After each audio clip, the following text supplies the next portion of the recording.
Taiwan की जमीन इन दिनों भूकंप से कांप रही है। इतना दर्दनाक भूकंप है कि कई घरों को तहस नहस कर दिया। बता दें कि 24 घंटे के अंदर कई बार भूकंप की कंपन ताइवान में महसूस की गई। जानकारी दे दें कि रविवार को 6.9 तीव्रता के भूकंप से ताइवान की धरती कांप उठी। झटके इतने तेज थे कि यहाँ की 1-2 मंजिला इमारत ढह गई। सिर्फ इतना ही नहीं, एक जगह पर ट्रेन पटरी से उतर गई। भूकंप के झटके ताइवान समय के अनुसार दोपहर 2:44 पर महसूस किए गए। शहर के उत्तर में 50 किलोमीटर तक भूकंप के झटके आए। यूएस जियोलॉजिकल सर्वे के मुताबिक भूकंप का केंद्र 10 किलोमीटर नीचे था। बताया जा रहा है कि 2 मंजिला इमारत के गिरने के बाद 2 घायलों को निकाला गया। भूकंप के झटकों के बाद ऐसी कई तस्वीरें सामने आई हैं, जिसमें लोग जान बचाने के लिए इमारत से बाहर निकलते हुए दिखाई दे रहे हैं।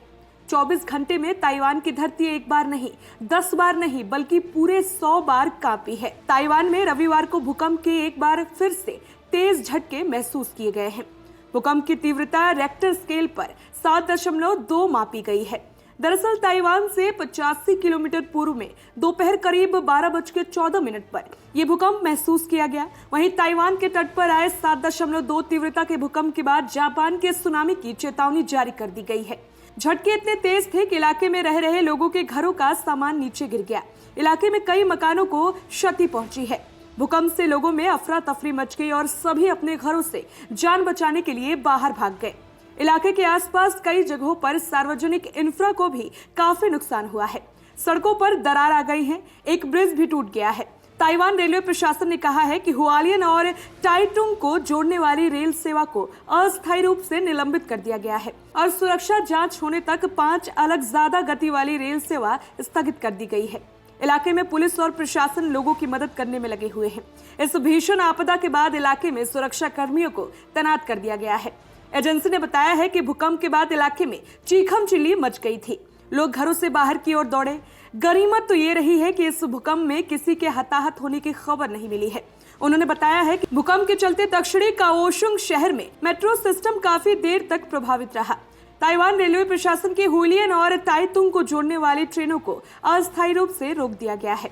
साथ ही हाई स्पीड रेल सेवाओं को भी रद्द कर दिया गया है। इस भूकंप का केंद्र ताइगुन काउंटी के उत्तर में बताया गया। जानकारी दे दें कि जापान के मौसम विज्ञान विभाग की ओर से सुनामी का अलर्ट जारी कर दिया गया है। यहाँ नागरिकों को अंधेरा होने से पहले दक्षिणी टापू क्यूशू खाली करने के लिए कहा गया है। रविवार को यहाँ भीषण तूफान आने की आशंका है, जिसके कारण 20 इंच तक बारिश हो सकती है। कहा गया है कि ताइवान से जुड़े द्वीप पर सुनामी का खतरा बना हुआ है। अब सवाल उठता है कि आखिर भूकंप आता कैसे है। धरती मुख्य तौर पर 4 परतों में बनी हुई है: inner core, out core, mental और क्रास्ट और ऊपरी मेंटल कोर को लिथोस्फेयर कहते हैं। ये 50 किलोमीटर की मोटी परत कई पार्ट में बटी हुई है, जिसे टेक्टोनिक प्लेट्स कहते हैं। ये टेक्टोनिक प्लेट्स अपनी जगह पर कंपन करती रहती हैं और जब इस प्लेट में बहुत ज्यादा कंपन हो जाती है तो भूकंप महसूस होता है। Bureau report, voice of Bharat.